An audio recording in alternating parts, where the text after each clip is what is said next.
Hello and welcome to episode 4 of the Football Pyramid Talk podcast. Joined with George and my old man once again, Simon.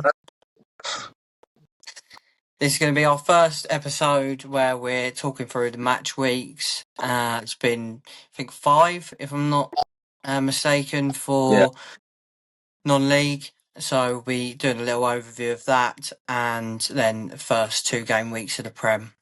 So we'll start swiftly off with Premier League. It's back, boys. Happy Yeah. day. Thank God. We've been out to watch the Albion once. Frustrating game for us. First Fulham. Yeah, really tough watch, to be honest, in that last minute, that goal going in.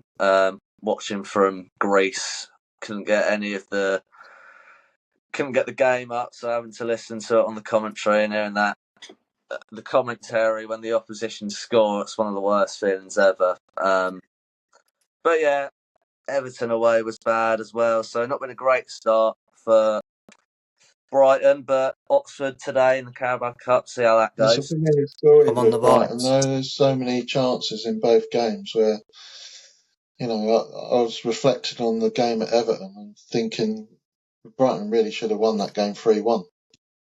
Simple as that. It shouldn't have been a contest. But there it is.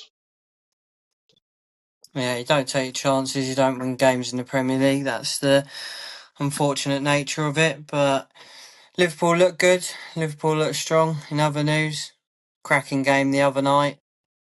Actually, I said this to you, Dad. The best games so far in the first 2 match weeks have been Liverpool Yeah, games. it's no good for your nerves if you're a Liverpool supporter, though. Yeah. You get so hyped up with both games that I couldn't sleep for about 2 hours after both games had finished because it was so nerve-wracking. But Real does seem to be a bit of defensive fragility from Liverpool, though, yeah, don't you definitely. think? They've got their work cut out there. I think if they don't make Mark Gay their next signing, I think there's going to be trouble ahead. Kanate doesn't look interested to me. He really doesn't. I mean, he's ambling around in that first game. Didn't have any sense of urgency at all, I didn't think. I think Mark Gahey's a must signing for them. Yeah, it'd be big. It would be a real blow for Palace if they lose him, because they've lost Eze to Arsenal as well. Yeah, that'll be big for them. I mean, losing Eze in first place, one of their best players, is damaging enough, and then losing your captain, probably a double blow for them. But I saw a Here We Go on Jeremy Pino from Villarreal to try to replace Eze. Not got a lot of information on him, but see how he does. But Gahey would really put the icing on the cake for a pretty poor window from Palace. So see how it affects their season, because they're 2 of their best players. So yeah, tough. They are looking strong though, Palace, which is unfortunate to say. It does pain me, but in that game against Chelsea, I mean, what that offside call was, I understand it, but I think it's absolute nonsense, to be honest. But they look really strong, and Adam Wharton, he's such a good player. He's got to be in the England squad, isn't he? He's 100% in the England squad. West Ham are the team that are really in trouble, though. They looked fragile again last night against Wolves. Bearing in mind, Wolves didn't really put out a starting 11 that was particularly strong. I think they made 8 changes, although they did bring most of their first team players on to finish it off. So it was quite smart from Pierre, I thought. But West Ham just looked fragile, and apparently at the end, Bowen went over and applauded the fans and ended up having a stand-up row of them. And had to be dragged away. Yeah, he looked like he's having a right Barney with her, which is not good. So what, 3 games into the season, you're already having that much toxicity is not a good look for Potter and Bruno. There's a lot of toxicity around that club anyway. There's a lot of toxicity around that club anyway. They're not playing at a football ground, are they? We've been there. All of us have been there. It's a ridiculous place to play football. Absolutely no atmosphere whatsoever. And those white seats, as soon as they start to look like West Ham are losing, you just see more and more white seats appearing. It's jarring. Yeah, I do think them and Wolves last night. You were watching it thinking these are going to be two that struggle, but going into the season, I thought Wolves would be alright. They had a good, strong spell towards the end of last season. Victor Pereira was doing really well, but losing Cunha, Ain't Nori, and maybe even Stratton Larson, who scored twice to win them the game yesterday. He might even be going. So, I do think they're going to be struggling, but it'll be interesting to see. I think it's good that the promoted sides have started well because I saw a stat. I think it was the first time all three promoted clubs have got a win in the first month since 2016. Something stupid like that, but it does make it a bit more competitive and kind of shape it up a bit nicer. What do you think about that? Yeah, I know. I think it's really positive that those promoted clubs have all got a win under their belt. It's good for the competition as a whole. It definitely needs shaking up in terms of not having the same three teams go down in terms of promoted clubs going straight back down. It needs those teams that are finishing 17th and above need that wake up call, I think. So that's really positive. Yeah, 100%. I mean, one thing last night which I thought was absolutely crazy to see was Sheffield Wednesday beating Leeds on penalties. Yeah. I don't know if you've seen. Sheffield Wednesday put out their under-21 side, and Leeds have literally put out like a first team squad, very capable Premier League side, and they've drawn to an under-21 side after 90 minutes, which I think is a real concern for Daniel Farker. I mean, obviously getting a win on the first day to Everton, which Brighton obviously couldn't do, which was a great result for them. But it's got to be a thought in the back of the minds of Leeds United fans' head that they're losing on penalties to an under-21 side. It's quite concerning for That's them. been a theme in the Prem for the first two game weeks, though, hasn't it? With the Dalman at Arsenal and Rio at Liverpool, more and more clubs are turning to that younger player to make an impact. Liverpool apparently have marked that Rio down as a replacement for Diaz. That's why they're not that fussed about him going. So it's the mentality side of things that you worry about with young players. But as you said, Sheffield Wednesday stunned Leeds really last night. There was no one there either because there was a protest from the Sheffield Wednesday fans. because of their owner. Yeah, exactly. So add that to it. It's not a good look for Leeds.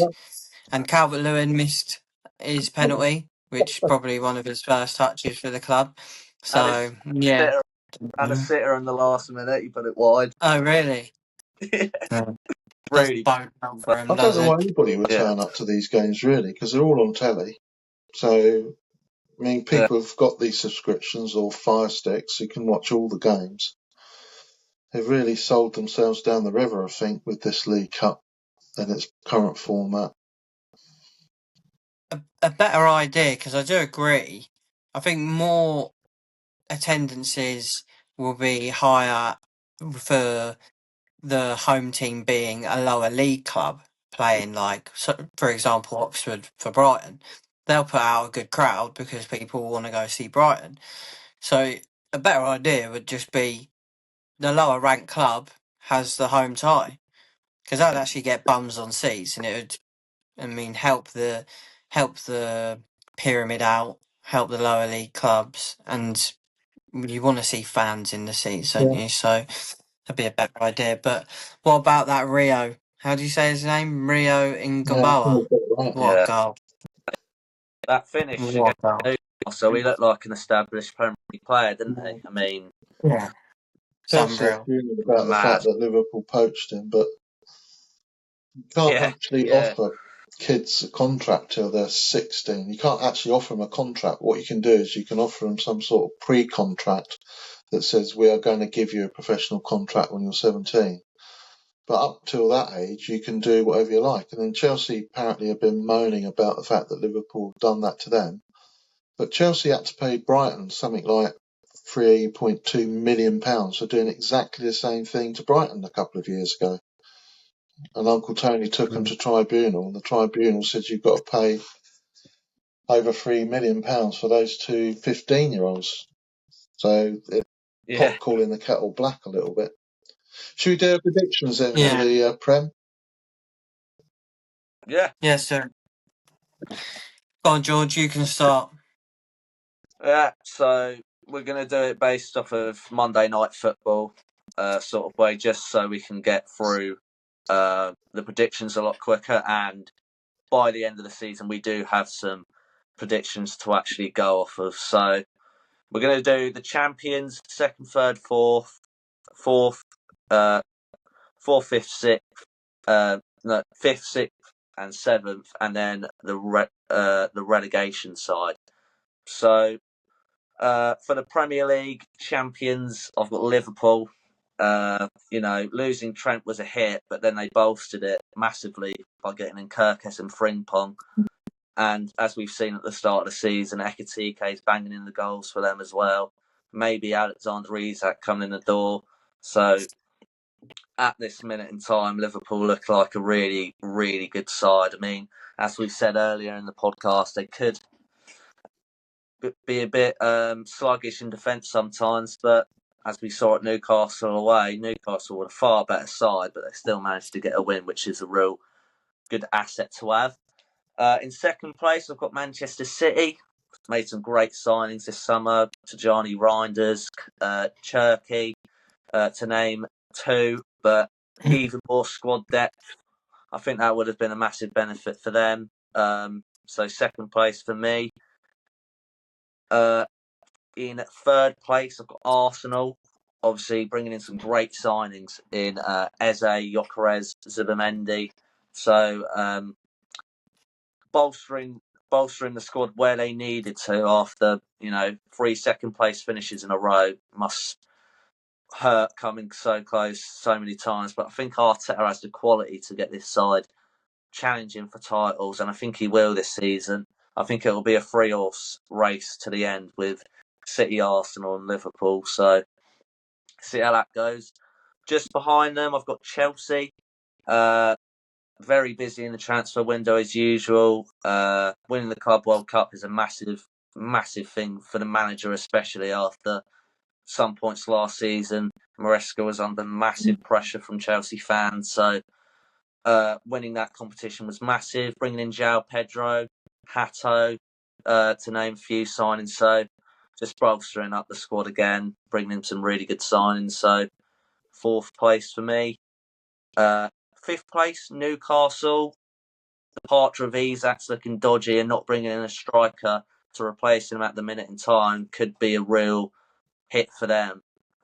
Bringing in Alanga and Ramsey, Tior, some good signings made there to bolster up the squad. As I've said a few times for these teams near the top of the table, but getting them into the Champions League will be massive for them after not being in it last season. So it's a Champions League ground, really. The fans absolutely love it. We saw that against Liverpool. So, yeah, fifth place for me.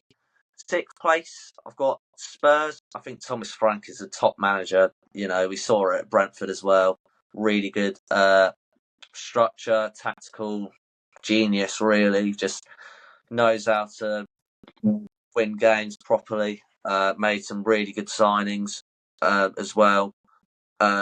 Obviously, giving PSG a really good game in the Super Cup after PSG, were unbelievable in that Champions League final. I haven't sold anyone from that team yet, so shows how much of a good performance they can put in. And obviously, beating Man City away and beating Burnley at home first two games, massive for them.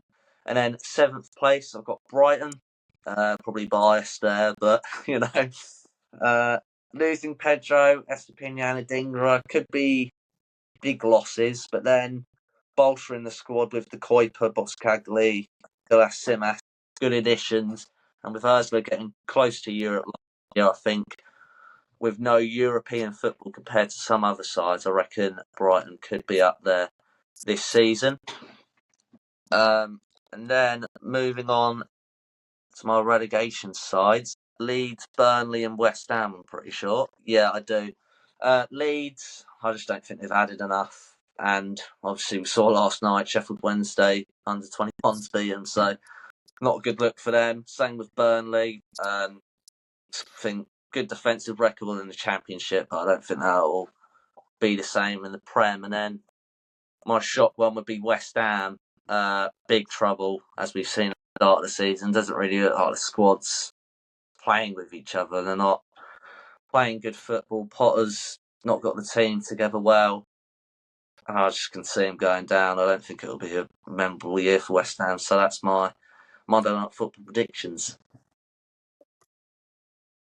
Love it. Dad? I think Liverpool are going to be champions. I think they've added to a squad that won the Prem last season. I can't see them going backwards from there, really. It's just those defensive frailties that we talked about earlier that they need to solve, but I'm pretty sure they will. Don't forget, they started the first game of the season without the defensive midfielder in place that they had on Monday, scored the goal. What's his name? Gravenberch. Gravenberch. So I think that will make the difference. And if they sign Gahey especially, that will be a huge tonic. I think Arsenal finished second again. I think they've got a perfectly good squad, but they're just lacking something. Self-belief, that winning mentality. I don't know what it is. They've got best centre-halves in the Prem, without a doubt. But it's scoring goals that's going to be the problem for them, I think. And there's so much pressure on Guy Corres, especially if Saka's out till late September, I've read this morning. So even bringing Eze in is going to leave them a little bit light. I think Chelsea have finished third. I think they've really built a good squad there, but again, they're going to struggle in terms of that 2 games a week relentless schedule that they're going to face. I'm not that convinced about their defence either. I think Spurs will finish 4th. I think he's a really good manager. He's already proven that by taking over pretty much the same squad as Ange and doing what he's done so far. There's not a huge number of changes there, so I've got them finishing 4th. I suppose you then got to say City will come 5th, and then it's your usual suspects, isn't it? Maybe Newcastle, and then I guess a surprise package could be someone like Bournemouth or Brighton. I'm not sure about either of them really, but we'll go with Brighton just to keep everybody happy. I think that will be the surprise package to get that high. In terms of the bottom, I think it's easy to sort of say West Ham, but I don't think West Ham are going to stay or stick with Potter if that's what the problem is. I think they'll get rid of him. And they've got someone in Jared Bowen that can score goals, and Paqueta, if he stays there, scores goals. Yeah. And I think that's the problem with the teams that have come up. They don't score goals. I mean, they've got guys playing for them that I've never heard of. And they've all won a game, which is great, but I think all 3 of them will go straight back down again. I really do. I just think there's that inability to score goals. Burnley will draw loads of games 0-0, but they need to be winning games 1-0, and I don't think they've got that strike force that's going to let them do that, unfortunately. Yeah, fair enough. Mine are very similar to yours, actually.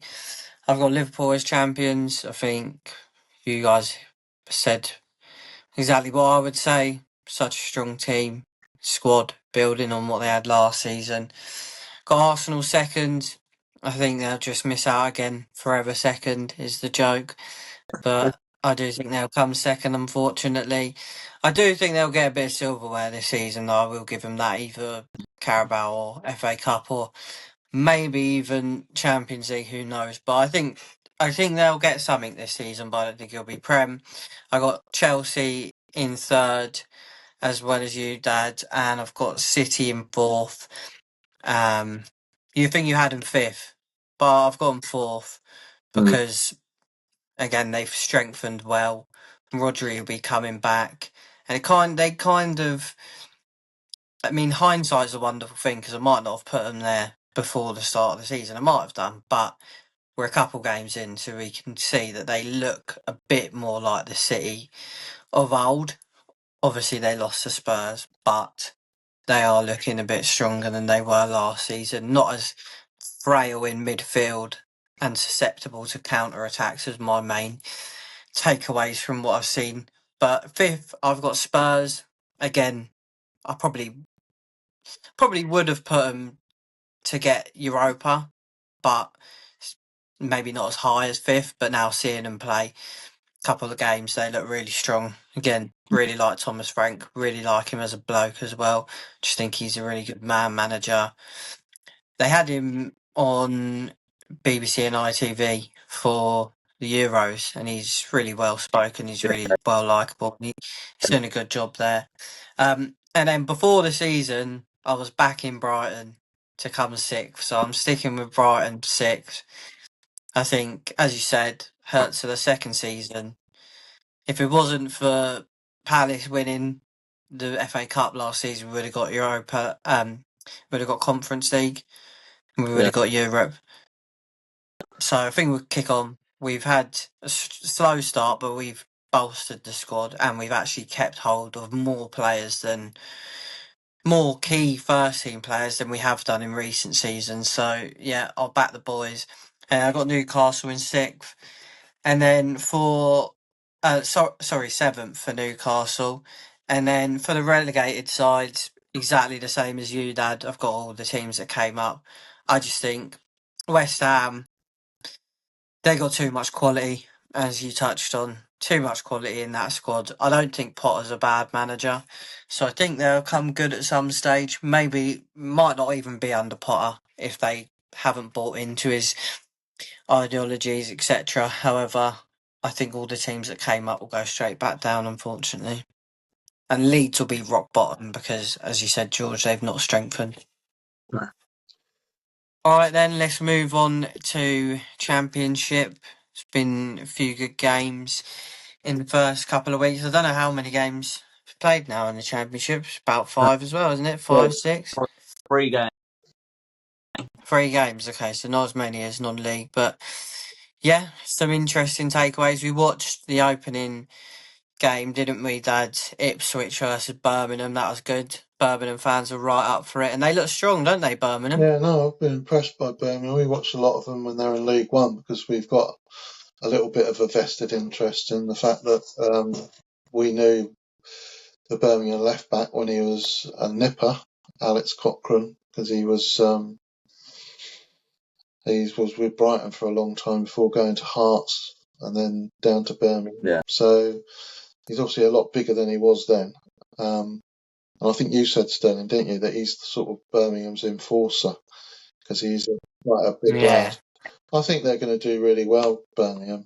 And you just got to go with momentum, really, with teams in the Championship. Their big problem, all those teams in the Championship, is they're missing out on the parachute payments that the relegated teams get. So you can never discount Southampton. You can't discount Leicester. But when you look at Birmingham, the guy that owns it, the chairman, he's such a savvy businessman that he's made so many business deals that teams in the Prem are, gobsmacked by it because they think, how can a team that's just come up from League One be making these sorts of deals? He's clever enough to have done that, and I think that will compensate for not having the parachute payment. So I think Birmingham are going to do really well. I really do. But then, you've got to look at Southampton. You've got to look at Leicester, and you've got to look at Ipswich as well. Ipswich especially because of the quality of the manager and Southampton because of the quality of the manager. I think both Kieran McKenna and Will Still are brilliant young coaches. I'm sure Brighton tried to get McKenna. I'm sure Will Still's on Uncle Tony's potential successors to Hertzler's list. So, yeah, it's going to be a tough season for clubs outside that. Wrexham, the other sort of dark horse, I guess, because they've got the Hollywood money behind them. But I think it might be just one step too far for them, and such a rapid succession and too much transition for them to sort of make it.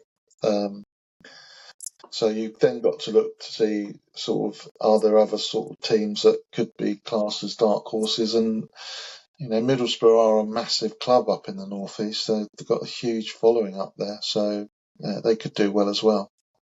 George?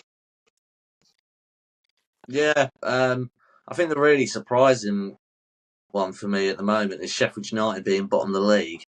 I mean, who would have thought that coming into the season after that playoff final? You would have thought. I think going back to the same manager again is not doing them any favours. I know there's comfort in the familiar, but I think you look at Southampton, what they needed was a breath of fresh air going through there, which is what you've got with a young, dynamic manager that's not been there before, Will Still. And I think that's the trouble with Sheffield United. They've just sort of gone back to what they know, haven't they? Yeah, they've only scored one goal so far this season. And, I mean, Ruben Selles was at Hull City last season, and he just about kept them up. I mean, it was a really confusing appointment because you've gone from Chris Wilder, who is a very established championship manager, would have definitely got them right up there, and then they go sort of down in the pecking order. No offence to Ruben Selles, but he's not got that experience near the top of the championship table. So I think that was a really confusing appointment. But then you got teams like Stoke, who you would never have thought would be unbeaten so far. But Mark Roberts, we saw at Coventry, is a brilliant manager. And he's proven that Stoke with a great squad. I mean, I think one of the star players in the league so far is that Thomas. He's got 2 goals and 3 assists in 5 games from left back. That's mental. So he's clearly got a great squad, Mark Robinson. Same for Rob Edwards, as he said, Middlesbrough are a massive club. So them to have made a real statement in the league so far after, they've got it on my notes, they've sort of got a point to prove after they both got sacked from Coventry and Luton. So being in the league with different clubs, they've got a point to prove for their managerial, stature. Yeah, absolutely. And just going back to Wrexham, I think I agree. I don't think they're going to go straight up one more. I think it's a step too far, but I think they will be Premier League club soon. I think that's got the making of that fairy tale ending. And you see that game against Saints, they took them right down to the wire. They got Connor Cody at the back as well, which is a really good signing, and he's strong for them. But that Saints game, they lost it in the last dying minutes. It was a free kick to equalise, wasn't it? Or was that the winner? No, might be mistaken. Free kick to equalise. Yeah. Yeah, and then they went on to win it, Saints, late on. So 2 things there. It shows that Wrexham are actually strong and definitely capable. So definitely could be an outside shout maybe for playoffs, but I think they'll do well anyway. But Saints, they've got that character, haven't they? And they've got a lot of good players, and I do like Will Still as well. But for me, one that is going under the radar one side is Coventry under Frank Lampard. I think they got the best goal difference of any team in the league. They've been scoring loads of goals. They got +8 goal difference. Yeah, but that was one game where they won 7-1 though. Yeah, but still, I mean, I know QPR ain't the best, but still, I think they're going to be a bit of a dark horse. He's scoring so many goals with them. Like, he's clearly got a great attacking tactical mind on him if he's putting 7 goals past them. So yeah, 100. They got Hadji Wright as well on the wing, brilliant player. And what's his name? And the cam role. Oh, Radoni. Radoni's a top player as well. I think he'll be on Premier League clubs' radar very soon.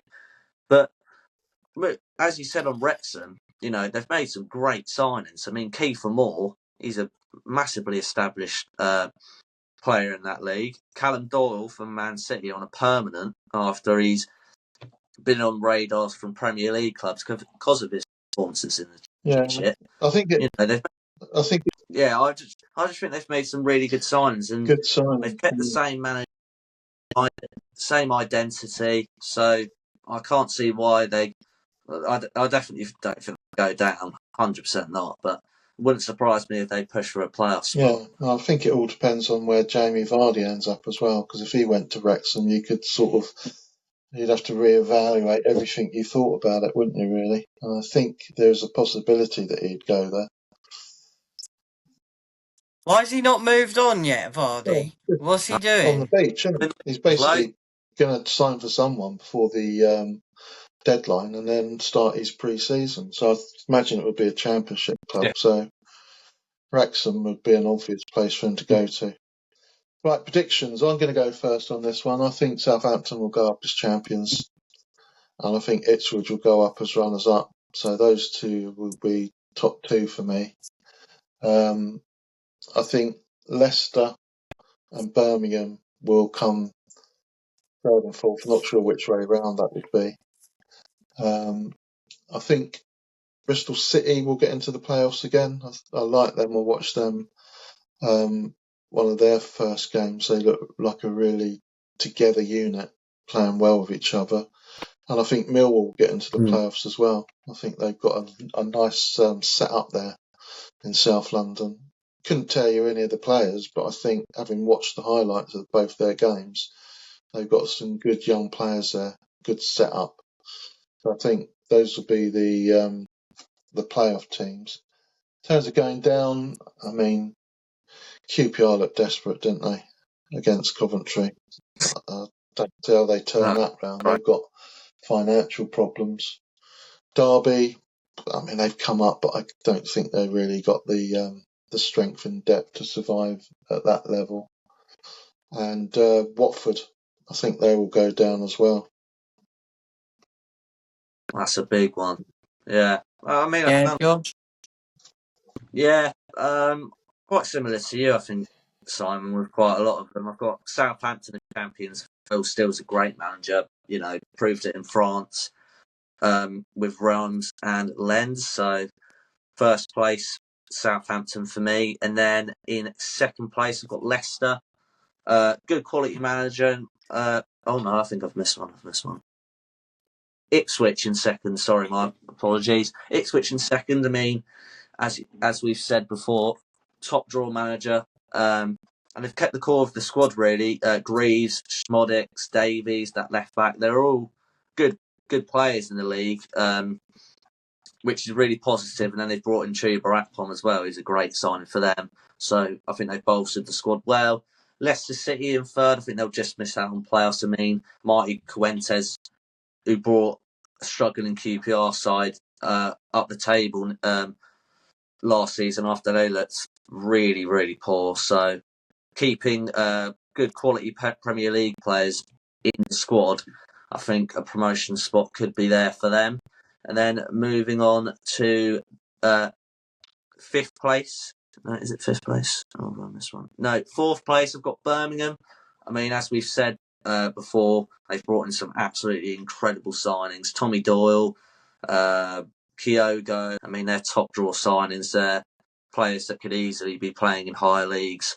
And as we've said, the money they've got in, I think they'll definitely be in a playoff spot this season.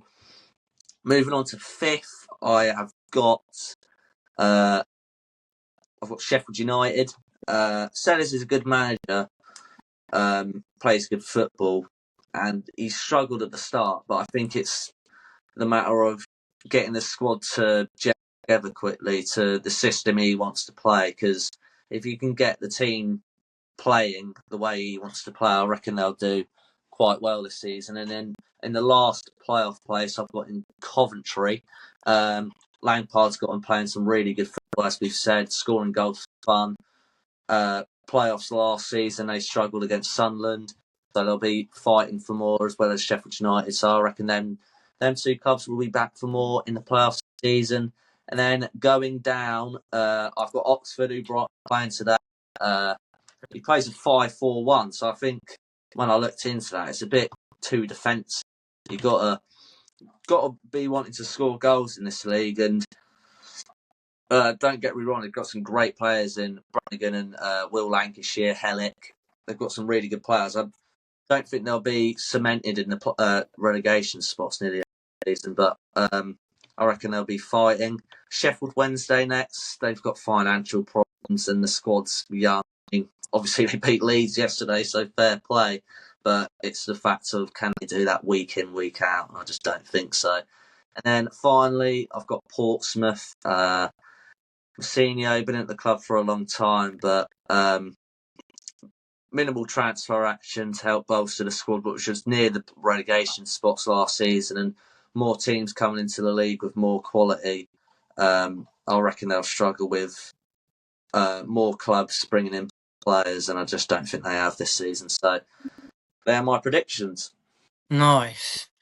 Yeah, very similar for me with the champions. Not much to say. Saints straight back up for me. Excuse me.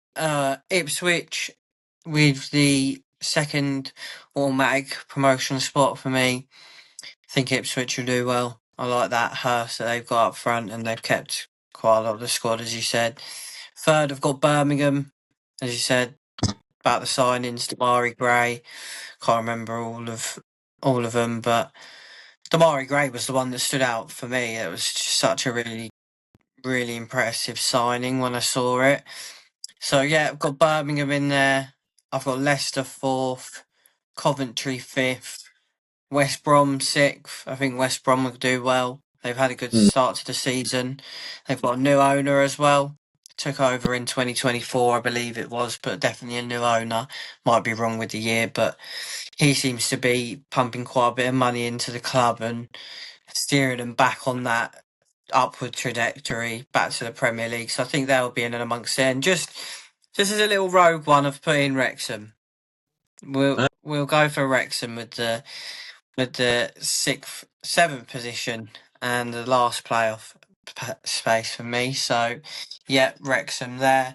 And then relegated, I think might be exactly the same as yours, George. QPR got battered to Coventry. I actually hope they don't get relegated, because we know Harvey Vale from Uckfield, don't we, Dad? So I'm rooting for him. I hope he does well, and I hope they do well for that reason. But yeah, got QPR. Derby, you've been struggling for a couple of seasons, haven't they? So I reckon Derby will go down, and then yeah, Sheffield Wednesday as well. I know they beat Leeds, but with the turmoil going on with the manager, they've with the owner, sorry, with the turmoil going on with the owner, they've missed payments for 3 weeks in a row, paying the players' wages. So they can't be happy with that, because as much as some players go to one extreme with being paid like Isaac and throwing their toys out the pram, it is still their job and their livelihood. So I'm sure they're not going to be happy with that.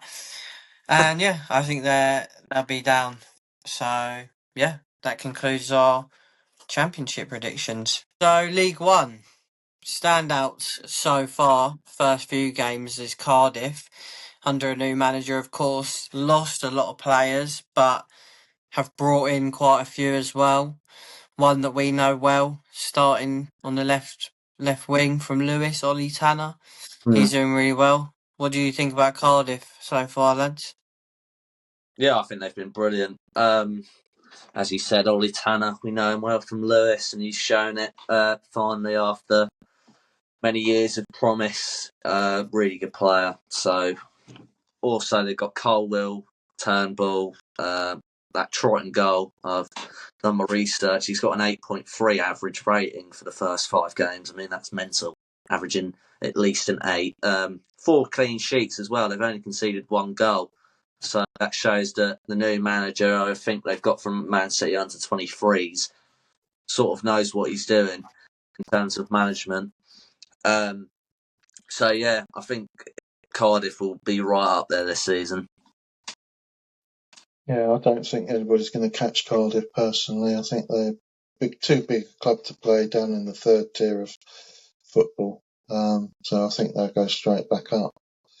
And the other team that I've got going up with them is Luton, because Luton are still getting Premiership parachute payments. So they've obviously got the money to spend, and they have got this talk of moving to a new stadium that is obviously going to need funding.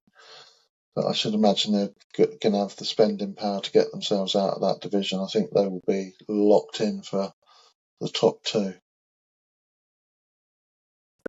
Yeah. Yeah, they're struggling though, aren't they?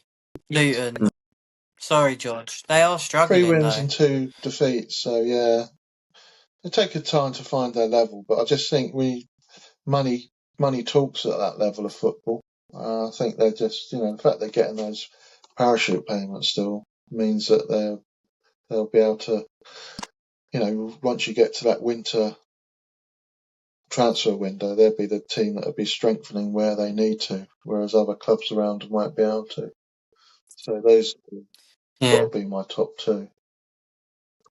They've got that Naki Wells as well, if you remember. He Yeah. used to be at Huddersfield when Brighton were in the Championship. He's a good player, and he's dropped down the league, and I know it was almost 10 years ago that we were watching Brighton in the Championship, but he's now in League One. I think he's a good player. So, yeah, I don't think that's a ridiculous statement that they'll be back up there. Plymouth is one that I'd probably say, after that FA Cup run last year, to go back up, but they've struggled. They've only won one massively. Game. They've lost 4. Yeah. I mean, they've only scored 4 goals so far this season, and 2 of them are set pieces. So 2 open play goals in how many games is it? 5 so far. 5 games. Yeah, 5 games so far. You got to look at how that's happened on the basis of Tom Cleverley was getting Watford some really good results in the Championship last season, and Plymouth were, as you said, gave Man City and Liverpool brilliant games, beating Liverpool. Man City away, they went 1-0 up. So to go from that high to sort of low in such a quick matter is just mad. But I think another one near the bottom of the table, which is struggling as well, is Reading and Peterborough, the bottom 2. But I've got it down because I think they're struggling because of the ages of the squad. I mean, the average age for Reading and Peterborough are 23 years old. I mean, I think in this sort of league, you've got to have some sort of experience to help people at that age, develop their careers in the future. And having an average age of 23 years old, I think, is a massive hit to why they might be near the bottom of the table. I mean, Reading recently been in some massive financial problems, but Peterborough, I think, should really be near the playoff places. I would have thought near the start of the season, but not been a good start for them too. So, yeah. Yeah, agreed. Just going back to Plymouth, though, Tom Cleverley, obviously a new manager there. Their manager they had last season with the cup run, name beats me. I can't remember who it was, but he must have been snapped up because he was doing really well. Where's he gone? He went to Schalke. I think there was a real thing about exactly the way he exited the club. Really was not the way he should have, if you get what I mean. If he left in a proper way, he would have left on great terms. But I think he got forced to move out, which sort of put Plymouth fans off of him, if you get what I mean. But that's a massive step up, though. Yeah, that's a massive step up, and that's my point. They've lost a really good manager there. That Morgan Whittaker, that was the name of their winger that scored against Brentford, wasn't it? That's not me getting the wrong name there, is it? It's Morgan Whittaker. He's at Middlesbrough now. He's left, and he was probably their best player last season. Scored that winner against Brentford in the cup. And they had that centre half who I looked at. I can't remember what his name was, but he was a beast, and I think he's left as well. Yeah, he's left, hasn't he? Yeah, he's gone to Stoke. Exactly. So those are the manager and the two best players from last season have left. So it's no surprise really for that reason that they're taking a hit. But I would expect them to be a little bit further up the table. But should we move on to our predictions, lads? Yeah. Go on, Dad, kick it off. Okay, well, I'm going to say Cardiff and Luton to go up. I think they're standout teams in the division. I couldn't tell you which order they'd finish in, but I suppose I'll go for Cardiff top and Luton second. Luton have got that Alaya Adebayor up front, and Cardiff got Josef Salak up front. So I think those two are going to be banging goals in at that level. They're both two of the best players in that division, so I think they'll go up. I think Bolton are going to go up into the playoffs. We watched their game the other day. They had a Mario Koza-Dubry from Brighton playing for them. And they had another guy, Doyle, didn't they, from Brighton? Yeah. Yeah, no. Kamari Doyle was playing for Reading. Yeah, okay. Yeah. But they had that Sissoko on the wing. So they had Koza-Dubry on one wing and Sissoko on the other, and they were brilliant. But yeah, I've got them as well. I'm not going to include Leighton Orient, even though they've got Aaron Connolly playing up front for them. I don't think he's going to make the slightest bit of difference to them. I think Bradford, they got their momentum coming up from League Two last season. I've got them in the playoffs. I don't know why, but I've heard people talking quite positively about Stevenage, and I think they could quite possibly figure in the playoffs as well. And then really, I mean, it's a roll the dice situation, isn't it? You've got teams like Burton Albion that could get up there. They're probably quite a well-run club. Wigan could get in there. They're a well-supported club. Wimbledon, they're quite a well-run and well-supported club. So I guess I'm going to pick Burton Albion out to be the other playoff team. Going down, you really fear for Reading, don't you, with all the financial shenanigans going on there. So I think they'll come plumb last, personally. And then other clubs down there that are going to struggle are going to be teams like Blackpool. I think they might go down. Plymouth, there's got to be something wrong with that club because they've not got any competition in terms of support around them at the moment, although Torquay and Truro might have something to say about that in a couple of years' time. I think they will go down as well. And then that fourth place could be anybody. I think probably Peterborough too well run to go down. Port Vale probably too well supported. I'm going to go for Rotherham to be the fourth team that goes down. Fair enough. Yeah, I can agree with a few of those. I'll go next because George has got a few technical issues. He's back now, but I'm going to go next, George. You can go last, mate. I've got Cardiff as champions. Yeah, we said a lot about them, so that's fairly obvious. Second, I got Bolton, so I'm glad you said that as well, Dad. It's not just me. Yeah, we watched them. They were impressive. They've got a good team, to be honest, and they're a massive club, really, aren't they, Bolton? They've got great support. The support were really up for it. The supporters, were really up for it the other day. And yeah, they played really well. That Sissoko was a real standout, obviously, because we know about Koza-Dubry, but those two, they were brilliant. And they've got a real good spine of the team, and just that first team, that core group was really good. So yeah, I reckon Bolton go up second for me. And they've been close a couple of years recently. So yeah, I'll have them second. Third, I'll have Huddersfield. Fourth, Luton. Fifth, I've got Stockport, and sixth, Barnsley. Again, there's a number of clubs that you could put in there. And as much as we're doing our research for the podcast, naturally, more of our expertise is within the Premier League and National League, North and South and Isthmian. So don't know too much. So kind of just going based off of one who's had a good start, two clubs that sleeping giants, really. I mean, Huddersfield and Luton have both been in the Prem in recent years. Cardiff as well. We went up there not long ago, didn't we, Dad? So yeah, those are mine down to 6th.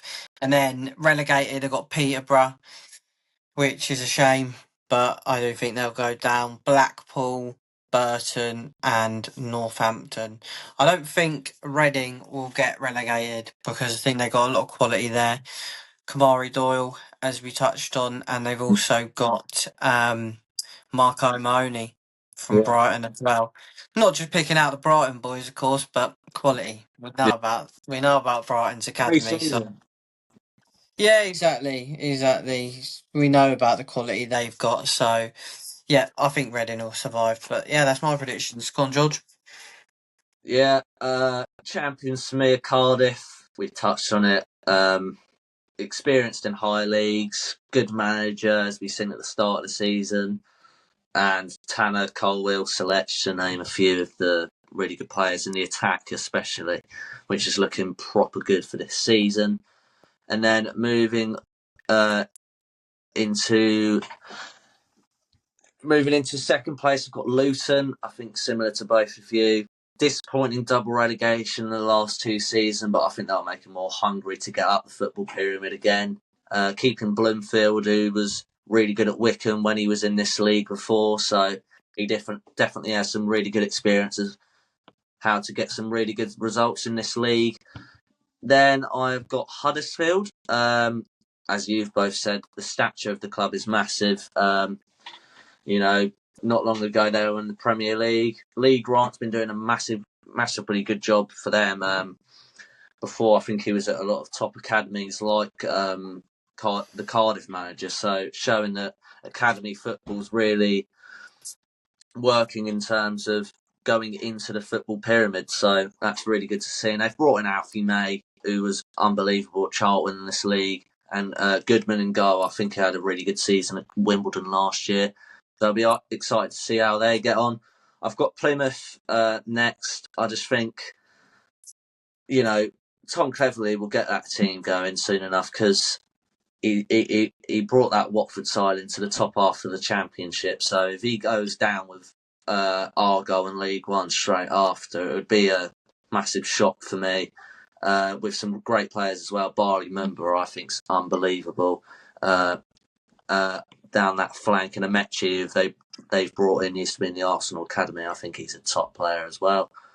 And then 5th, 6th and 7th, we've got Barnsley next. I think Horan's a great manager. I think he's taken his experience as a player into his managerial experience. Caelan Vickers, who we saw as Brighton fans in pre-season, was an absolute baller, especially for that assist against Las Palmas, I think, which was unbelievable. And then David McGoldrick up top, who we all know is a proper striker.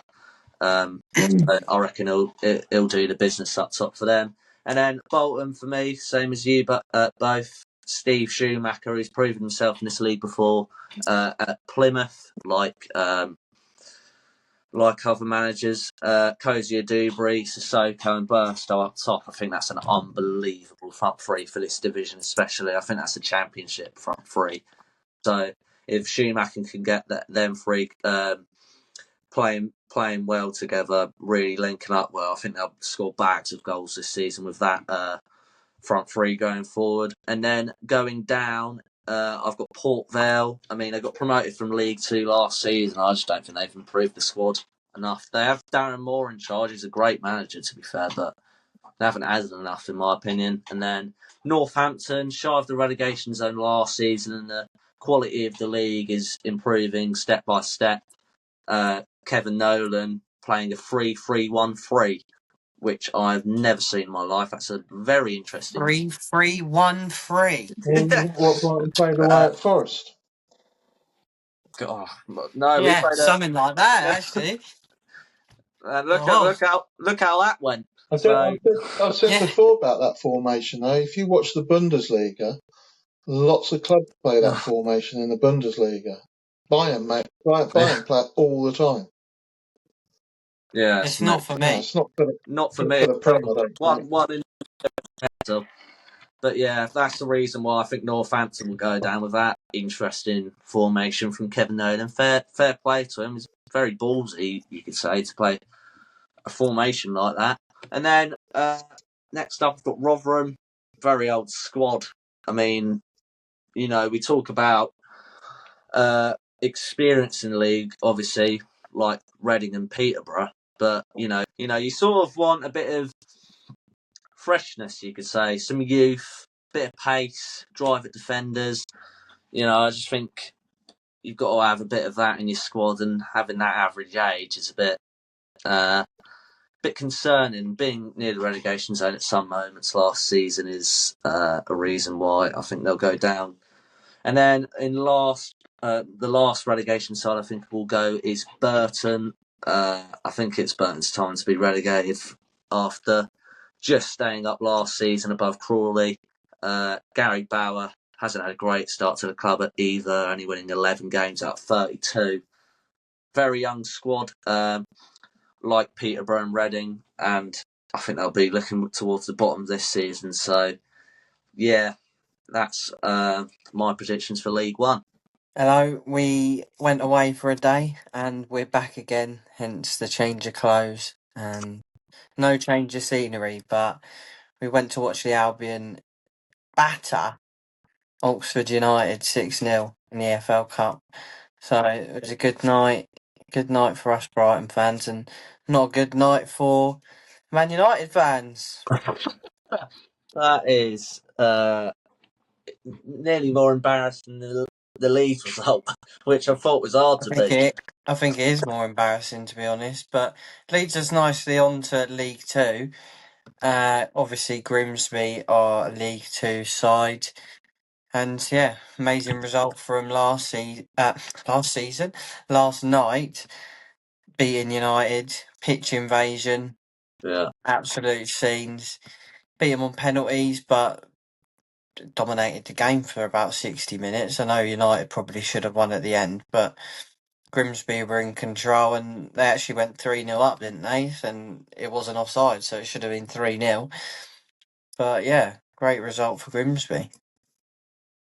Yeah, 100%. I mean, they're doing well in the league as well. 4th place at the minute on 11 points, so a good start for them in the league season as well. But as you say, they should have probably gone 3-0 up. I mean, it was a dodgy decision to rule out what would have been the third goal.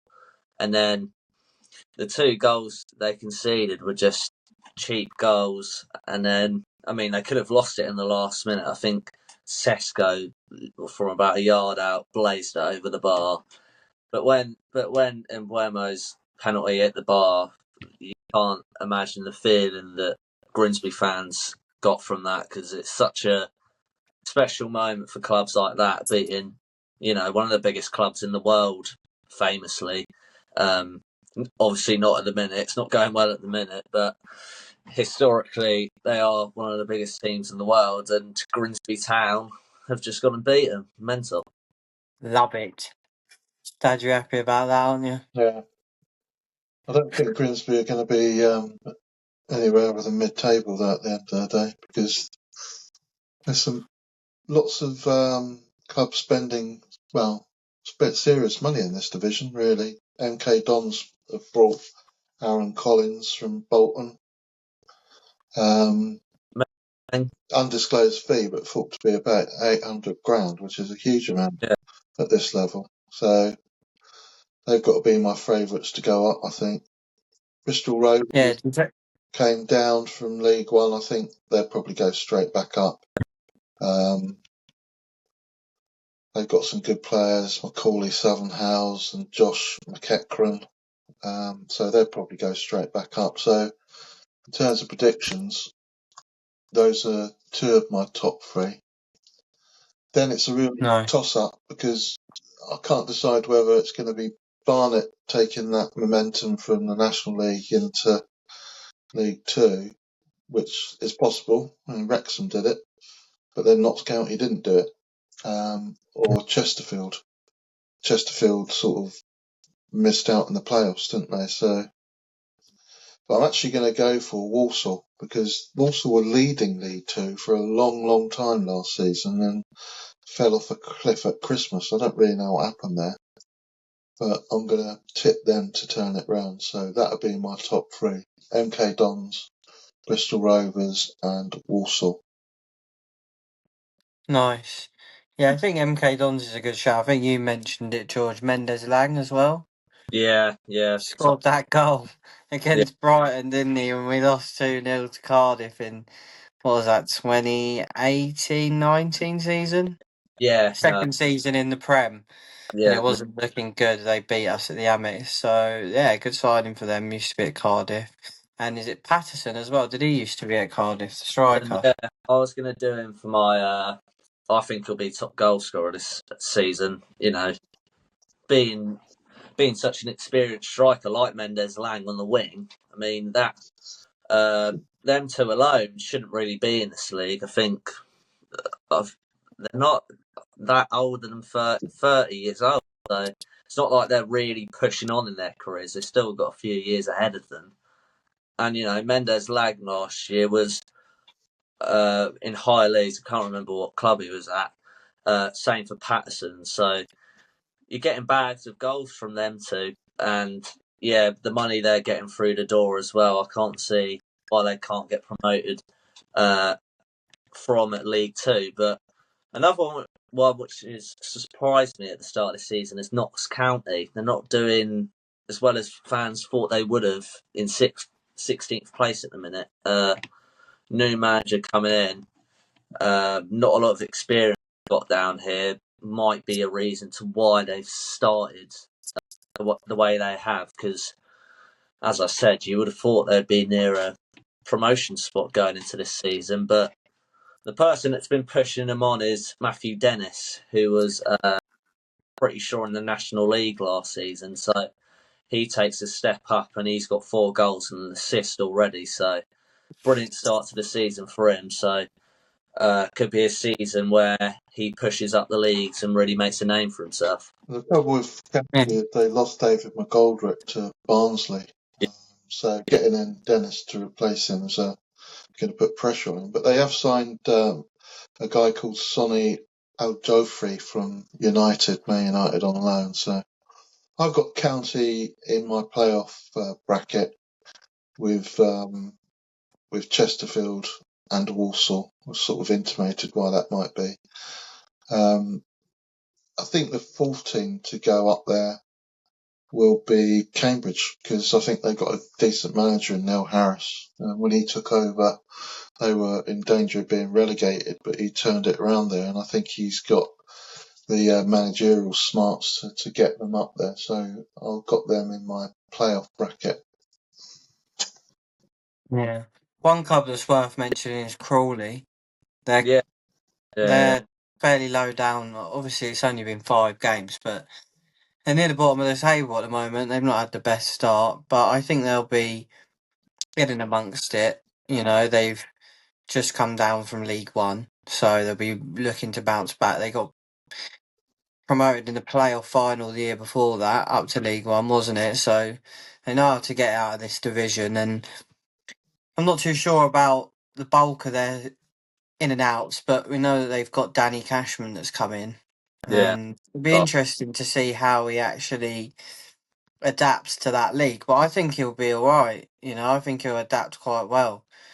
I think he's definitely capable. So I reckon they'll be up there. But I have MK Dons as my champions. We touched on it.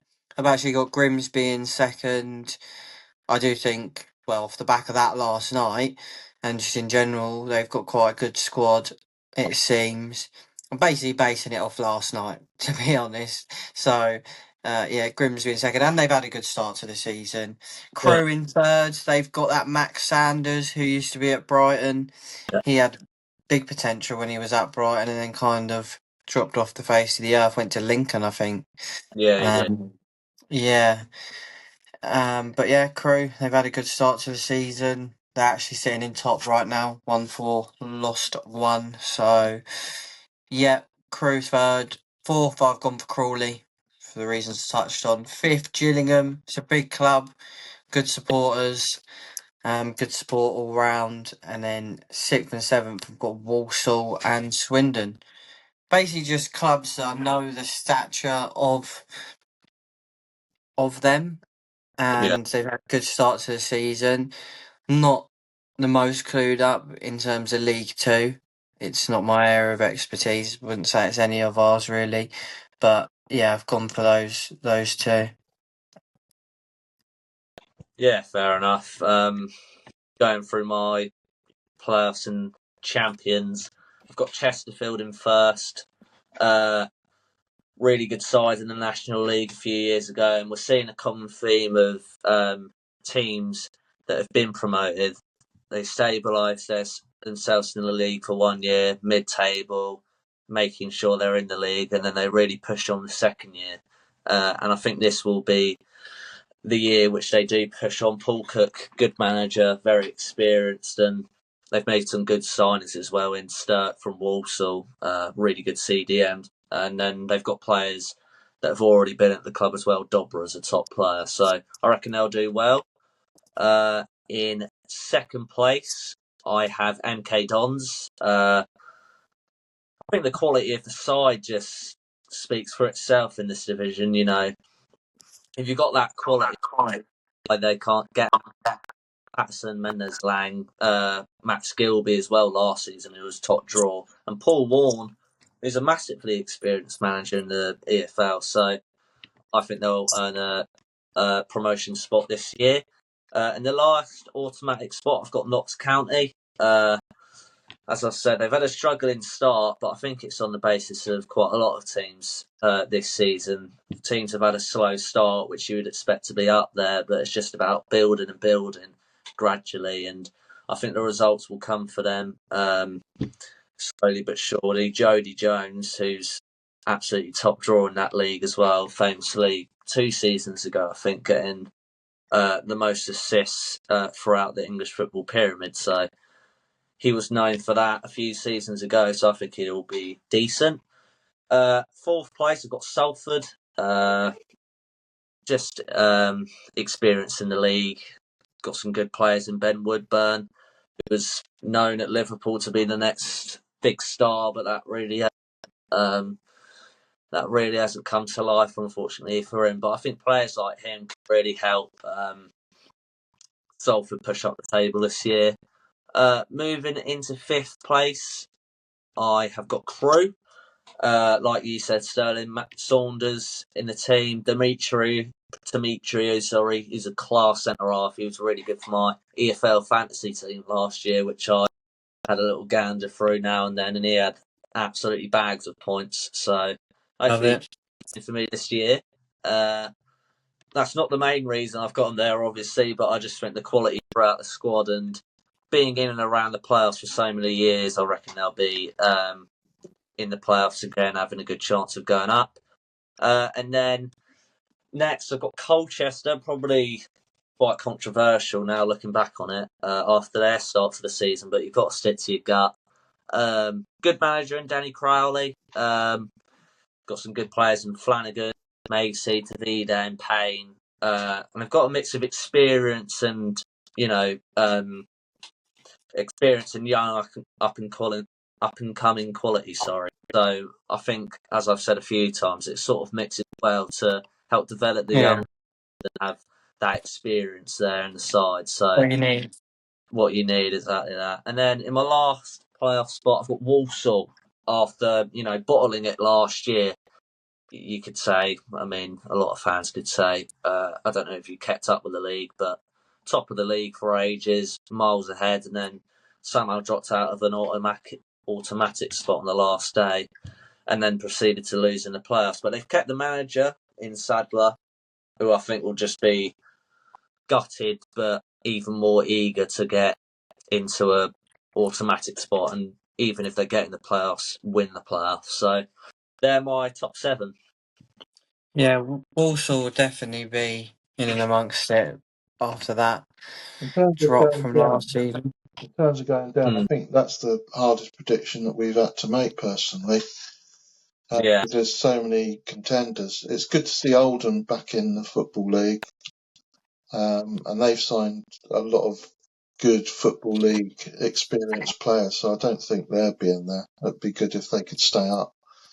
Shrewsbury, calamitous League One season last year for them, but they got Michael Appleton there, so he's shrewd enough to be able to turn it around. I think he's building a spine of a decent team there with players like Tom Sang and Will Boyle, so they probably just about do enough to stay up.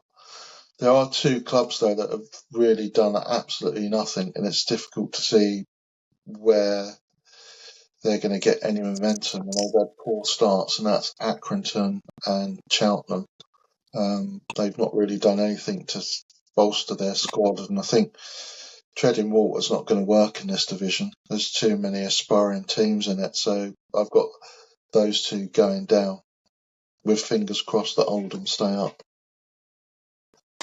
Yeah, I've actually got the exact same. So short and sweet from me, but it was definitely the hardest one. It was a difficult one to call. As I said before, I don't have the best knowledge, but we know football, and yeah, it was a tough one. Did a bit of research as well. Yeah, it was tough, but Cheltenham and Accrington for me as well.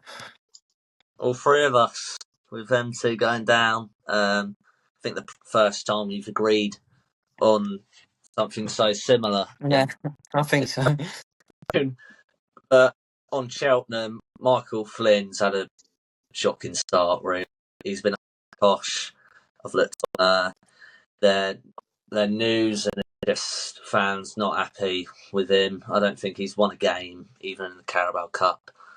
Yeah, they're struggling. Very much struggling.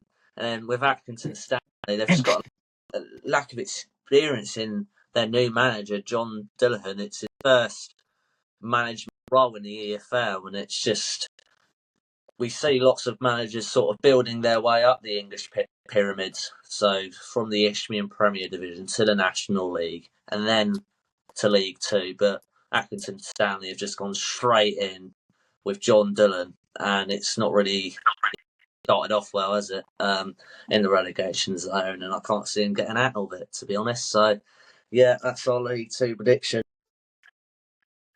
Yeah, love it. Good. Right, let's move on to National League, and at this point we've done all our predictions, so we're just going to be making a go at the talking points from the first 5 game weeks. So I want to start off with, me and George spoke about it, I don't know if you saw, Dad, but an absolute cracker of a game on Monday, Bank Holiday Monday. Gateshead versus Yeovil. Oh. 4.5 hour journey for the Gateshead fans away.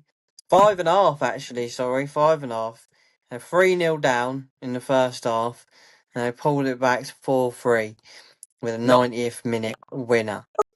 Absolute scenes. Well, my only hope is that those away supporters actually stayed to see that 4th goal at the back end. Yeah. Because if they're anything like West Ham fans, they would start at the coach on their way back home at half time. Yeah, I thought that as well. Hopefully they all stayed. I mean, 5.5 hour journey, you'd expect them to ride it out for at least the first half, but I would blame them because we've never left early, but in a way I wouldn't blame them after that 5.5 hour journey. That's a sin, leaving a football match early. Shouldn't be allowed. Yeah. Should stop people Agreed, on their way out and take their season tickets off them. That's what I'd do. I think the big talking point really in the National League, that game aside, is the start that Forest Green have made. I think it's been really good. Oh. And he's starting to prove his managerial chops, isn't he, Robbie Savage? But like I said in the preview show, I think that he, above all else, is a people manager. I think he really gets on with people, knows how to motivate them, knows what makes people tick, understands. Some people need an arm put around their shoulders, other people need kicking up the backside. And I'm not surprised to see them make the start they've made. And the other really positive thing is Morecambe managing to get a squad and register and keep themselves going. Because it would be a shame for that part of the country to lose Morecambe. Although they have got lots of teams up there, surprisingly, when you sort of delve into it. Agreed that it's great to see Morecambe get that win, and they're actually playing again. 90 plus 8. Yeah, exactly that. Yeah. It's mental. I think it was an 18-year-old academy player as well that scored. Yeah, exactly. It's like you've not got a full squad in the first place. You're playing with a bare 11 because since the owner came in, they just were signing people in time for their first game of the season against Altrincham. And then, I think they only had 6 subs, a goalkeeper and then 5 under-18 players. And then that kid who came on, scored in the last minute, jumped into the crowd, fans came over to him. It's just what football's all about. Yeah, even more impressive. I wanted to touch on Yeovil. Well, Forest Green, actually. I wanted to touch on them. They beat Sutton, Eastleigh and Yeovil, which leads me nicely on to Yeovil in a second. But yeah, Forest Green, they've had that really good start, beat some good teams as well. So they are going to be a force. And I think, Dad, you definitely tipped them. But I can't remember if I tipped them to get playoffs. I think you did, George. Yeah, But I think I might have left them. I can't remember properly. But anyway, yeah, some good results there, and they drew to Solihull Moors, but those teams they beat in Sutton and Yeovil are really strong. But I was surprised actually about Yeovil's start. They've been struggling a little bit, and there's been a few that have been struggling. York, in particular, I think we all had them as champions, didn't we? Yeah, I know I did. Yeah. And they've had a 1-1 draw with Woking on Monday, 0-0 draw with Southend. Big Truro 2-0 have just come up, and a 2 draw with Sutton as well. So yeah, they're struggling big time. Yeah, massive, absolutely massive. Truro, I'll put it down on my notes. Truro haven't even won a game yet. I think we all predicted Truro go straight back down there, don't we? So I think quite understandable. But yeah, I don't really know what's going on at York. It's not a great start. Do you think it's just a slow start, or do you think it's something more concerning? Because there's not a lot of goals there, but they've not conceded loads. They're not losing games. So do you think it's just a bit of a slow start? It seems that way to me. Yeah, we're seeing that with teams. As I said before, teams that you thought might be up there have started off slowly, but you're talking about goals, and then I can't remember who they played, but they benched Ollie Pearce. I mean, that's just mind-boggling to me. If you're benching, it was Woking. Yeah, Woking away, and they benched him for Ollie Stones. I think it's up top. Might have got his first name wrong, but if you're benching someone of that calibre up top who scored near 40 goals last season, you can see why they're not scoring that many goals, if you get what I mean. And they've picked up 11 yellow cards in 4 games I've got here. So they're clearly... Yeah, it was a weird one. Clearly frustrated about their start if they're picking out that many yellow cards in that many amount of games. Yeah, I don't know if Ollie Pearce is injured, but it was definitely a weird one. Wanted to touch on Boreham Wood. They've had a great start. Truro, we touched on them. We all tipped them to go down. I think we might have done for Boreham Wood. I can't actually remember, but they've had a great start. They beat Truro at 2-1, beat Braintree as well. And Luke Norris has got 4 goals already to start the campaign, so they're flying. And I was really impressed with that, to be honest, because if I didn't predict them to go down, I didn't predict them to turn up trees. I know that for a fact. So yeah, brilliant. Yeah, I had them down. I can remember that because I didn't think, putting my hands up, I didn't think their manager was good enough for the level. But the start he's made's been brilliant, and he's proven me massively wrong. So credit to him. And as you said, goals are flying in and out of the table. I think it's where they should be. because when they got relegated from this division, it was a bit of a wow factor of they don't the calibre of the club isn't a National League South side, so to see him, making sure they're going to be in this league again, it's good to see. The other club really worth mentioning is Wealdstone. Sam Cox has got them off to a really good start. Got some decent results there, beating Halifax and Truro and Woking, although they've lost a couple of games since then. But do you think that experience that he got managing in the Baller League is going to help him in Football League management? It's a tough one. I think he's dealt with quite a lot of, dare I say it, stars and big names there. I know they're not stars, but big names. I think psychologically, yes. And, any coaching's good. However, I don't think tactically it will make a massive difference. But psychologically for himself, maybe dealing with high pressure situations and loud environments, loud stadiums you're going to, and dealing with the players that are a bit more, I think they're the bees and E's. I think for that degree, I'd say so, yeah.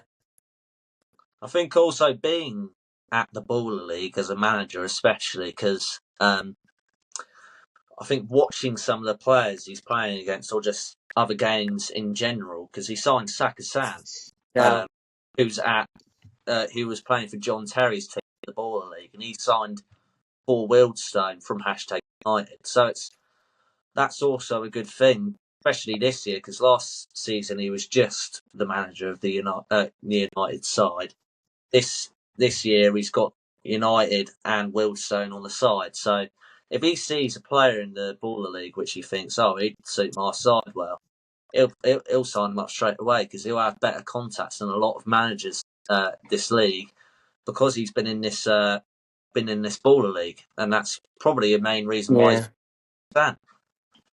Right, good. And it works hand in hand, doesn't it? Because if he's seen players in there that are doing really well and are really good players, and they're playing for somebody in National League, then he knows, all right, I know a bit about him, know what he likes to do when he gets on the ball. He likes to run at people, he likes to take them on, he's flary, whatever it might be, he's a strong striker, and that helps him when preparing for opposition games. So, yeah, I do think it's benefit. I did want to mention Carlisle as well. They've had a strong start under Mark Hughes, and doesn't really need much explaining. We all predicted them to have a really good season. They've started unbeaten, couple of draws, one to Bournemouth, which is another good result for them. And yeah, good start. Regan Martin Linney, 5 goals as well, so got the goals flowing. Got the goals go. Right, should we do the National League South then? Yeah, let's do it. Yeah, let's do National League South. Wanted to start off a bit local to us, Worthing. Slow start for Worthing, struggling.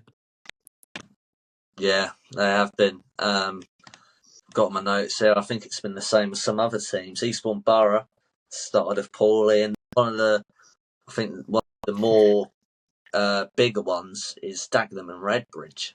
I mean, Yeah, massive. I think they're 17th, which is mental. We were right about Andy Carroll. We were. He's on the treatment table. Selling on Sky Simon. Sports quite a lot, so he's obviously earning some money there.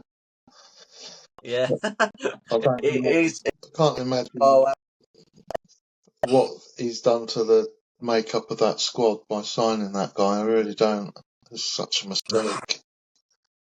But yeah, Seems to be a bit of a mistake. The trouble with Worthing, I think, might be losing Danny Cashman to Crawley. I think they probably made a lot of what made Worthing tick. Certainly in the games that we saw them play last season, he was front and centre of most of what they were doing. So I guess it's the losing out. Worthing and Eastbourne could quite easily have both been promoted by just scoring one more goal, really, in the games that we saw them both play when they drew. Yeah. Either of them had won either of those games, they would have gone up.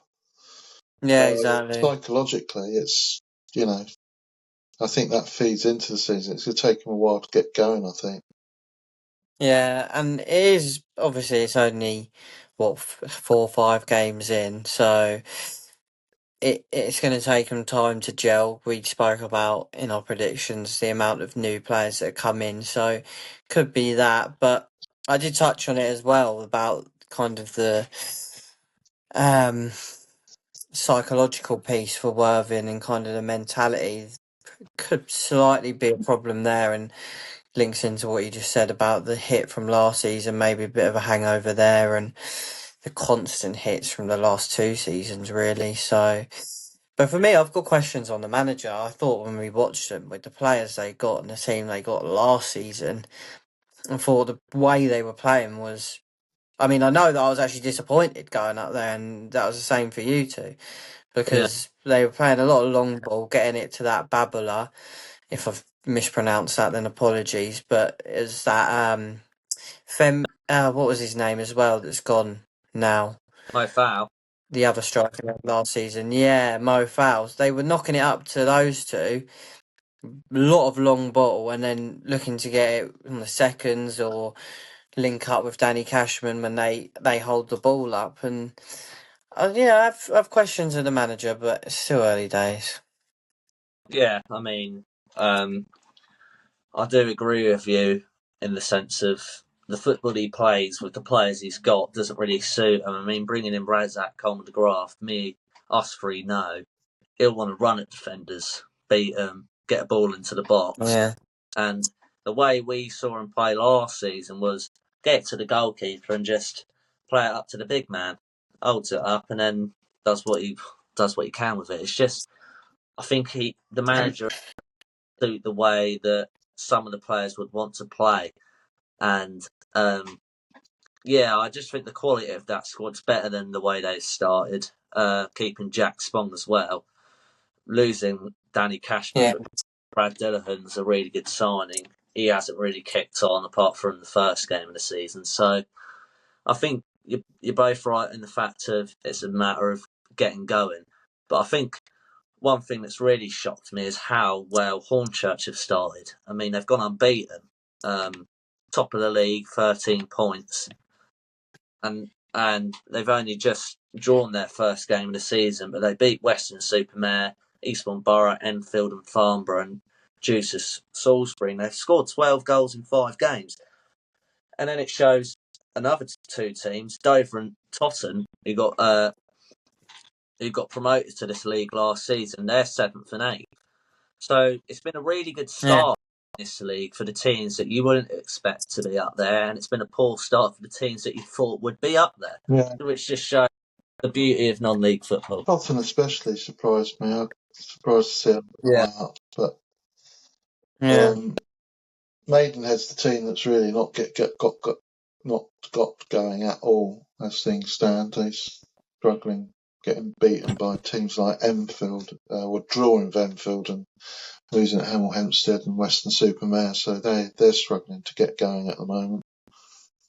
Yeah, but early days. You're right, George. Yeah, you're both right, and I wanted to touch on Horsham as well. You can add them into one that's another team. Sorry, that started well.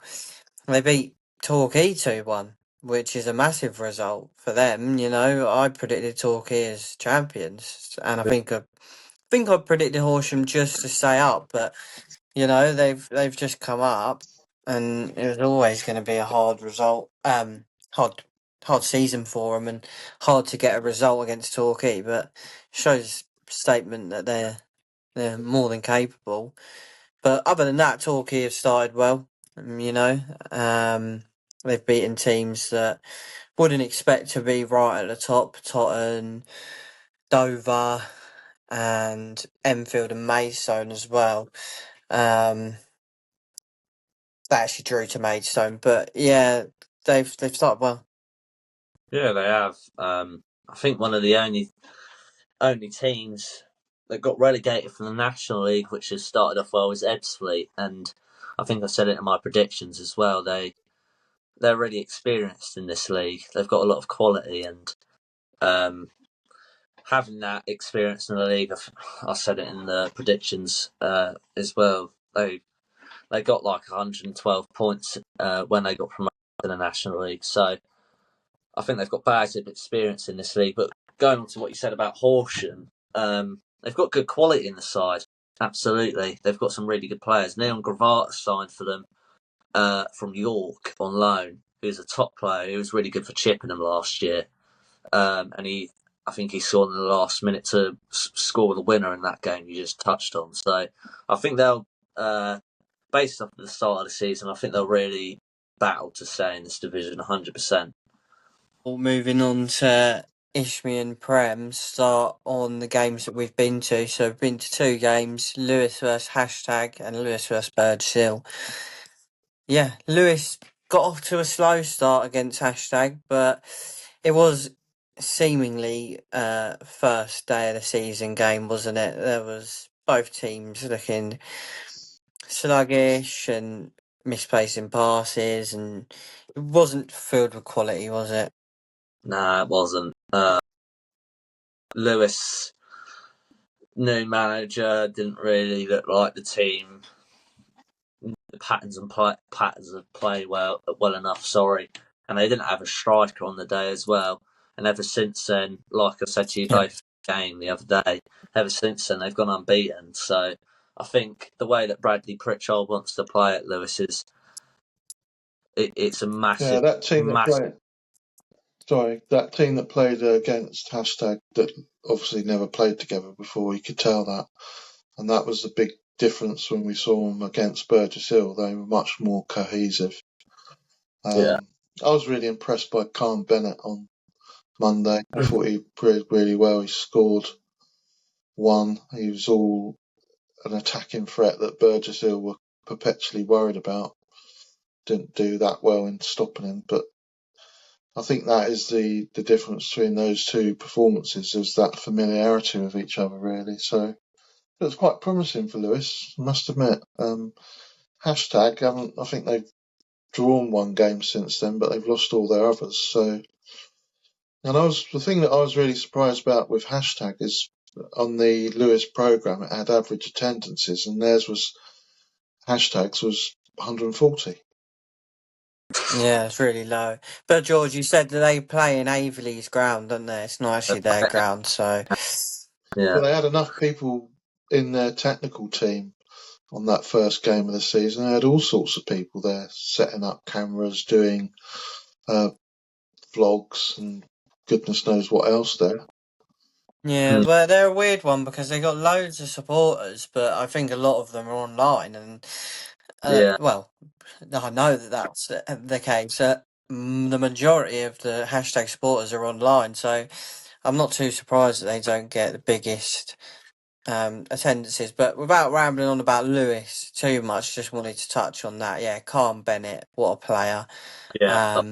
Scored against Burgess Hill. Devontae West as well.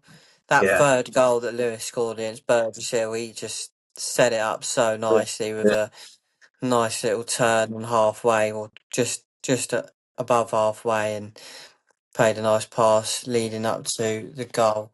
And yeah, they've got some really good players, Lewis. I think they're going to push on. If we had known, obviously hindsight's a wonderful thing again, but if we had known, I'd have definitely put them up a bit more. But they seem to have built a good team and a good unit as well. The coaching staff's putting something together really well there. But let's touch on Dad's rogue shout of Cray Valley. Cray Valley won.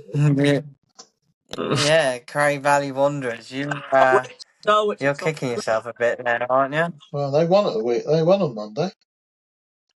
Yeah, They won on Monday, but he's rooting for them. But yeah, they're obviously it's only 5 games in, but they're sitting in 8th place at the moment, I believe. Yeah, we'll wait and see on that one. I think the biggest call that I got wrong was Dulwich Hamlet, really. Did you have them going down? I didn't have them going down, but I didn't think they would do particularly well. But as I was saying it, I was thinking to myself, I think this is wrong, because I was looking at their sort of attendances, which are really high. I was looking at the sort of fan engagement they've got, which is really high. And I was looking at the squad, which looked like it was quite decent. But I'd done my predictions and had them nowhere near the top half even, I don't think, but they seem to have started the season storming it. Because I think when we did the prediction show, Dulwich Hamlet were actually on tour, weren't they, somewhere in Spain or...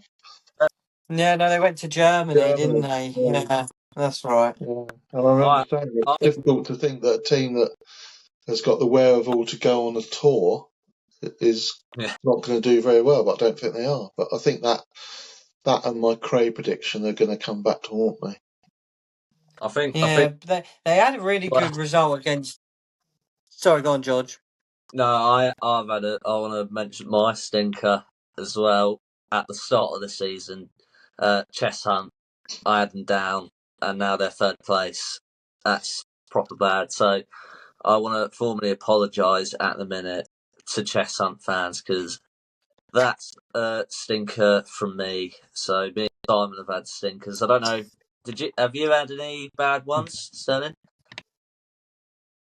I'm not sure. I had Cheshunt down the bottom. I remember that, but I don't think I had him down.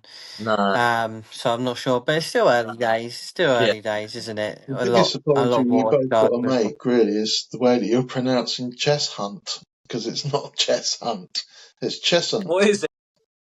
Oh, Cheshunt. Cheshunt. You don't pronounce There you the go. H. But I wanted to touch on Dulwich Hamlet, some good results. They beat Dartford 4-0.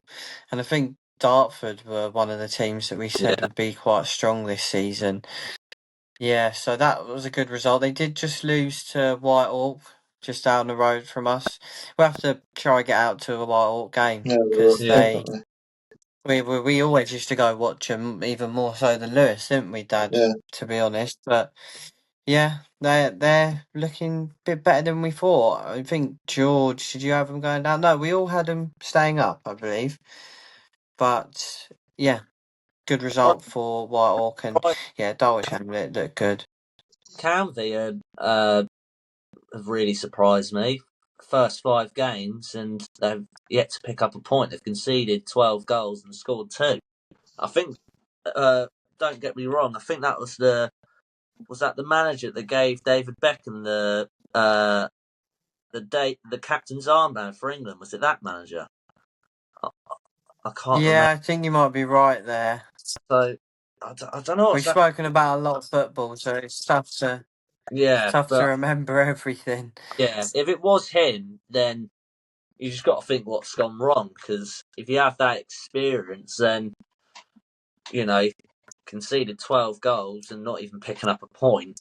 It's not been a good start for Candy at all. Usually near the playoff spots, and now rock bottom. I think they're the only team yet to point as well. So yeah, they are, and we can't.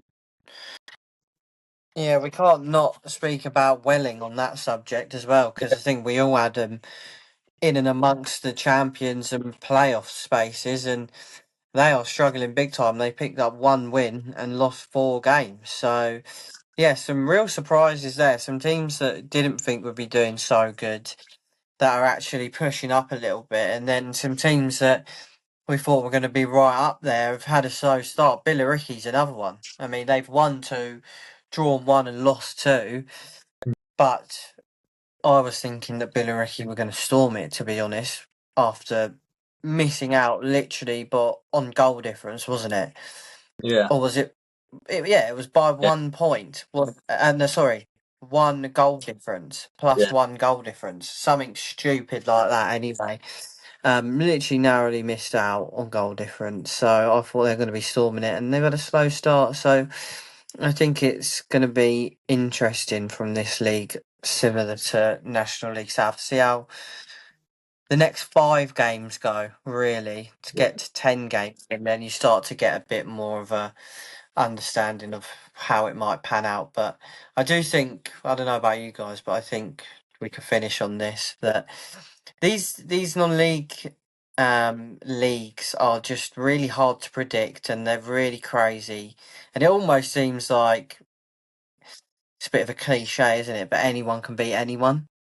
Yeah, I think we touched on it when we did our predictions. We said that sometimes getting a team out is not that easy because, especially when we talk about the Isthmian Prem, because not full-time clubs, are they? And that's the big difference that we talked about once you get into that national league. The number of teams there that are full-time, they're going to have a huge advantage. So, I touched on Khan Bennett. I don't imagine that he's a full-time professional footballer. He's obviously got a career outside football. So if he wants to go and play for Lewis away at, I don't know, Potter's Bar Town on a Wednesday night, and his boss says you're working late, they're going to be without him, aren't they? So I think that's the problem you've got. I think the thing that has demonstrated to me is the quality of football, really. I mean, as you said, Sterling, that third goal that Lewis scored he probably wouldn't see that sort of goal in the Prem, because there's no way that the forward would have got the room from the defender, but you would have seen it at the Championship and you'd been impressed by it at that level. And to see it at that level was a real treat. I think the strength of depth of football in this country, and perhaps we'll do a podcast on it later on in the season, but some of these big clubs that are talking about forming a Super League, I don't think they realise just what the quality of football is lower down the divisions, and people are starting to turn off and starting to turn their attention down to this level. I mean, we've seen more non-league football than professional football so far this season. That'll probably be the same going forward. Absolutely. I think that's a perfect way to finish the episode, to be honest. Well said, Dad. And yeah, let's call it a day, boys. Cheers from me. Cheers. Thank you, everyone.